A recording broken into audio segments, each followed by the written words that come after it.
గురు మాతృపితరులకు నమస్సుమాంజలి. గురు బ్రహ్మ గురుర్విష్ణు గురుర్దేవో మహేశ్వర గురు సాక్షాత్ పరం బ్రహ్మ తస్మై శ్రీ గురవే నమః. మహేశ్వర గురు సాక్షాత్ పరబ్రహ్మ తస్మై శ్రీ గురవే నమః. స్థాపకాయ చ ధర్మస్య సర్వధర్మస్వరూపిణే అవతార వరిష్ఠాయ శ్రీ తత్వానంద స్వామినే నమః.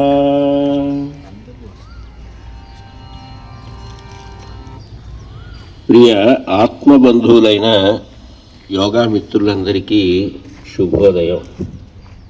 మనం యోగాభ్యాసాన్ని చేయటం ద్వారా అఖండమైనటువంటి ప్రయోజనాన్ని పొందుతున్నాం.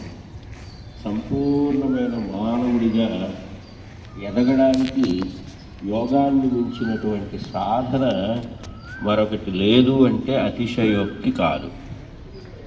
మన శరీరము, మనస్సు, ఆత్మలు చైతన్యమై ఉన్నతమైనటువంటి దిశగా ప్రయాణం చేస్తాయి. శరీరం సంపూర్ణమైన ఆరోగ్యాన్ని పొందుతుంది, మనస్సు పరిపూర్ణమైన శాంతిని పొందుతుంది. ఆత్మోద్ధరణ కూడా యోగం ద్వారా సాధ్యమవుతుంది. అందుకనే యోగాన్ని సమగ్రమైన సాధనగా పేర్కొనటం జరిగింది.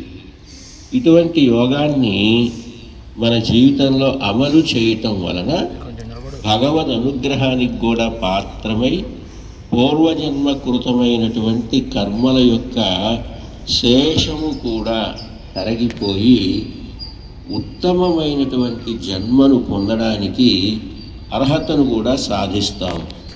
అయితే సాధారణంగా మనం అనుకుంటూ ఉంటాం, ఈ లోకంలో భగవంతుడికి పూజ చేస్తే మన తప్పులన్నీ పరిహరింపబడతాయి అని, అలాగే ఏవైనా దాన ధర్మాలు చేస్తే గ్రహదోషాలన్నీ తొలగిపోతాయి అని అనుకుంటాం. భగవద్ ఆరాధన, దాన ధర్మాలు ఇవన్నీ కూడా తప్పనిసరిగా మన నిత్య జీవితంలో భాగం కావాలి. అయితే నిజమైన పూజ ఏది, నిజమైన దానం ఏది అనేది కూడా మనం తెలుసుకుని సరైనటువంటి యోగాభ్యాసిగా జీవిస్తే భక్తి, కర్మ, జ్ఞానము అన్నీ కూడా అందులో సమకూరుతాయి. అందుకనే మన పూర్వీకులు ఏమన్నారంటే, అహింసా ప్రథమం పుష్పం పుష్పమింద్రియ నిగ్రహ సర్వభూత దయా పుష్పం క్షమా పుష్పం విశేషతః శాంతి పుష్పం తపః పుష్పం ధ్యాన పుష్పం తథైవ చ సత్యమష్టవిధం పుష్పం విష్ణోః ప్రీతికరం భవేత్.